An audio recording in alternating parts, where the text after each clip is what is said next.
આમ આદમી પાર્ટીની મુશ્કેલીઓ વધી રહી છે અને પૂર્વ નેતા રાજુ કરપડાએ આ પાર્ટી અને આ નેતાઓ છે તેમના સામે મોરચો પણ ખોલ્યો છે અને પોલીસ ફરિયાદ પણ કરી છે। વિગતવાર વાત કરવી છે કયા નેતાના મામેરા ભરાયા છે તેની અને કોણ જેલમાં જઈ શકે છે તેની। વૈષ્ણવજન તો તેને કહીએ જે પીડ પરાઈ જાનાને રે। નમસ્કાર, આપ જોઈ રહ્યા છો નવજીવન ન્યૂઝ અને હું છું આપની સાથે તોફિક ગાંચી। રાજકારણમાં એક કહેવત છે કે તેમાં કોઈ દોસ્ત નથી હોતું અને ક્યારેય કોઈ દુશ્મન પણ નથી હોતું અને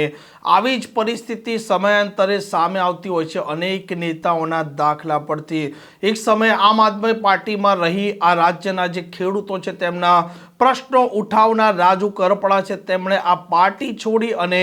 આ જ પાર્ટી અને આ જ પાર્ટીના નેતા ગોપાલ ઇટાલિયા સામે ગંભીર આરોપ લગાવતા કહ્યું કે ગોપાલ ઇટાલિયા પાર્ટીનો વિકાસ ઈચ્છતા નથી અને તે પોતે ઈચ્છી રહ્યા છે કે આ પાર્ટીમાં કોઈ પણ પ્રકારનો નેતા છે તે મોટો તેમના સિવાય ન થવો જોઈએ। તેમના આ આરોપ બાદ ખળભળાટ મચી જવા પામે છે અને વળતો પ્રહાર કરે છે ગોપાલ ઇટાલિયાને અને તે કહે છે કે હર્ષ સંઘવીના સાથે રાજુ કરપડાની ગાંધીનગરમાં એક બેઠક ગુપ્ત થઈ હતી અને ત્યાર પછી રાજુ કરપડા સ્ક્રિપ્ટ મુજબ અત્યારે બોલી રહ્યા છે અને તેમણે આ પાર્ટી છોડી છે। આ મામલો ખૂબ ગરમાયેલો છે, આરોપ પ્રત્યારોપનો દોર ચાલી રહ્યો છે અને એકાએક કથિત ઓડિયો એક આમ આદમી પાર્ટીના ફેસબુક પેજ ઉપર મૂકવામાં આવે છે અને આરોપ લગાવવામાં આવે છે કે રાજુ કરપડા છે તે ભારતીય જનતા પાર્ટીમાં જોડાવાના છે અને ખેડૂતોના સાથે તેમણે ગદ્દારી કરી અને આ મામલે આમ આદમી પાર્ટીના નેતાઓએ પત્રકાર પરિષદ પણ કરી હતી અને આ મામલો ગરમાયો અને અંતે રાજુ કરપડાએ હવે પોલીસનો સહારો લીધો છે અને ડોક્ટર કરણ બારોટ અને વિપુલ ઠાકોર છે તેમના સામે તેમણે ફરિયાદ નોંધાવી છે। ત્રીજો આરોપી છે સ્વયં સાલવી અને તપાસમાં જે કોઈ નામ ખુલે તે નામના સાથે રાજુ કરપડાએ આઈટી એક્ટ અને અલગ અલગ કલમો અંતર્ગત આ નેતાઓ છે તેમના સામે ગુનો દાખલ કરાવતા ખળભળાટ મચી જવા પામ્યો છે અને માનવામાં આવી રહ્યું છે કે તપાસમાં આમ આદમી પાર્ટીના અનેક મોટા નેતાઓ છે તેના